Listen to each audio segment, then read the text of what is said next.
Dans cette vidéo, nous allons voir la position d'accouchement sur le côté, qui est une position très reposante, très pudique, que beaucoup de femmes préconisent et préfèrent. Et nous allons voir à quel point ça facilite l'axe de descente du bébé, à quel point c'est mieux pour lui, qui ne doit pas tourner, défléchir, restituer, qui ne risque pas de se bloquer aux épaules, et la poussée qui fait qu'on protège aussi la maman des descentes d'organes. Nous avons vu dans la vidéo sur la poussée dans la position gynécologique classique tout ce que doit faire un bébé qui se présente dans la position optimale pour l'obstétrique moderne, c'est-à-dire dos à gauche, antérieur, occipito-pubien. Et là, on voit à quel point le bébé doit tout faire, puisque la femme ne bouge pas, le bassin ne bouge pas, et en face, l'accoucheur ne bouge pas. On s'est posé la question de ce que devenait cette mécanique materno-fétale. Est-ce que pour la maman, c'est mieux d'autres positions? Et c'est avec Madame Laloz-Paul, ostéopathe spécialiste du crâne du nouveau-né, on a étudié, modélisé en fonction de la position maternelle. Donc on a toujours ce bébé parfait, tête en bas, dos à gauche, bien fléchi, mais on met la maman sur le côté. Puisque son bébé est à gauche, on la met sur le côté gauche. Ce n'est pas toutes les mamans à gauche, ça dépend de la position du bébé. Mais il y a beaucoup plus de bébés à gauche chez les primipares. Donc beaucoup de mamans sont bien à gauche. Si elles ne sont pas bien, il faut aller à droite. Donc ce bébé, il est posé. On a une jambe allongée, l'autre hanche fléchie pour ne pas lordoser. La jambe allongée va donner un appui sur le psoas, un rail. On vient de découvrir l'importance du psoas en obstétrique, sauf qu'en position gynéco, il n'y joue pas, puisque c'est en flexion. Et là, sur la jambe allongée, oui. Donc ce bébé rentre toujours oblique, le plus grand axe, bien fléchi, toujours la poussée. Comme l'utérus est à droite, le bébé à gauche, c'est très centré, la poussée, très efficace. Quand le bébé arrive aux épines sciatiques, il ne doit pas tourner. Simplement, il va y avoir changement de position au niveau de la hanche de la maman. Elle va passer en rotation interne au lieu d'écarter les genoux. Et ça va s'ouvrir devant lui par la sacro-iliaque. Et la nutation peut se faire. La poussée, il va sortir directement dans l'axe oblique. Il n'a aucune raison de tourner la tête, donc de restituer. Il y a un étirement du transverse du périnée, dans le sens des fibres du transverse. Donc c'est du muscle, donc il y aura un réflexe myotatique, réflexe expulsif, que nous allons détailler. Et le coccyx peut rétropulser normalement. Voilà, et il sort dans l'axe d'engagement exactement. Il reste oblique. Il sort très souvent d'un seul bloc, parce que dans la réalité, quand la tête est sortie, ça sort très vite, d'un seul bloc, sans défléchir, restituer, sans passer une épaule puis l'autre. C'est tout à la fois. Et ce bébé, bon, il va vers l'arrière, ce qui fait que il faudra le donner à la mère. Elle peut difficilement l'attraper toute seule. Voilà, elle revient avec le bébé. Ça, c'est un bébé antérieur, occipito-pubien.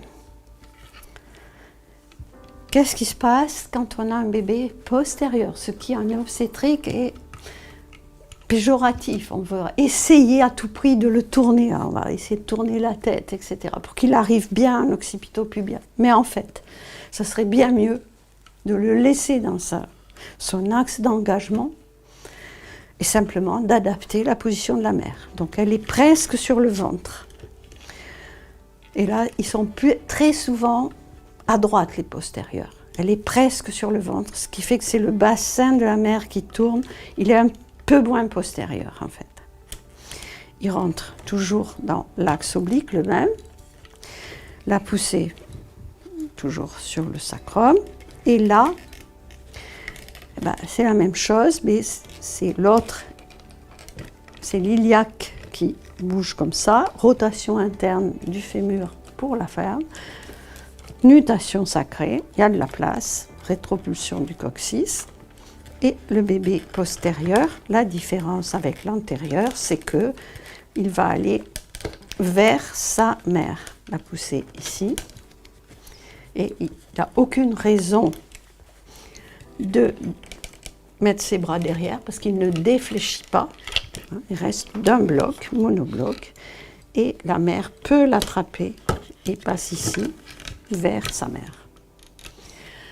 En fait, tous les mammifères, les quadrupèdes, les petits sont postérieurs. Parce que s'ils étaient antérieurs, ils tomberaient comme ça.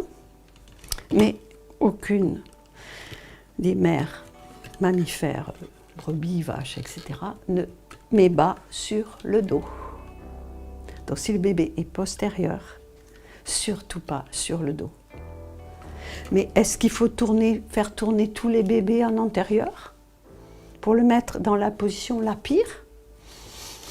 Moi, je pense qu'il vaut mieux que ce soit la mère qui prenne la position et c'est beaucoup plus confortable pour elle. Elle pose son utérus, il y a un rail, la poussée est beaucoup plus efficace. Pour la position latérale sur n'importe quelle table, c'est possible. On va monter sur la table par un 4 pattes. Attention, on passe sur le côté. Toujours ramener une cuisse pour avoir l'angle à 90 degrés. Pendant le travail, on peut mobiliser. La cacahuète est utile pour ça. On peut faire bouger la sacro-iliaque de façon asymétrique. Le bébé arrive toujours au oblique. Quand le bébé va arriver aux épines, la maman change spontanément de position et se retrouve beaucoup plus ventrale. On va décharger le périnée et ne pas mettre trop la tête en bas, voilà, pour qu'il n'y ait pas du tout d'œdème et de poussée. Et poussée, elle est presque sur le ventre en fait. Voilà. Et un bébé antérieur va sortir dans cet axe, bébé postérieur va aller vers sa maman. Voici sur une position latérale qui peut se faire sur toutes les tables d'accouchement. Les détails d'installation. Il faut qu'elle puisse avoir une diagonale de poussée, les bras tendus, donner un appui, toujours un angle inférieur à 90 degrés pour ne pas cambrer. Si jamais ce n'était pas le cas, ça donne là. On voit très bien que ça ne passe pas. Et au dernier moment, rotation interne du fémur, le genou plus bas que le pied. On a un léger trait de limbourg, le bassin est périnée au-dessus et elle pousse sur l'accompagnant peut-être, l'appui ici, la diagonale, et le bassin va s'ouvrir devant le bébé au moment où le bébé arrive là. Voilà. On repousse, on accentue le mouvement de l'iliaque asymétrique. Le bébé antérieur va sortir tout droit sur le rail du psoas. Le bébé postérieur va aller vers sa mère. Dans cette vidéo, nous avons vu la biomécanique materno-fœtale en fonction d'une position maternelle. Dans les autres vidéos, nous verrons d'autres postures maternelles et la même biomécanique afin que chaque femme, au moment de l'accouchement, puisse prendre position.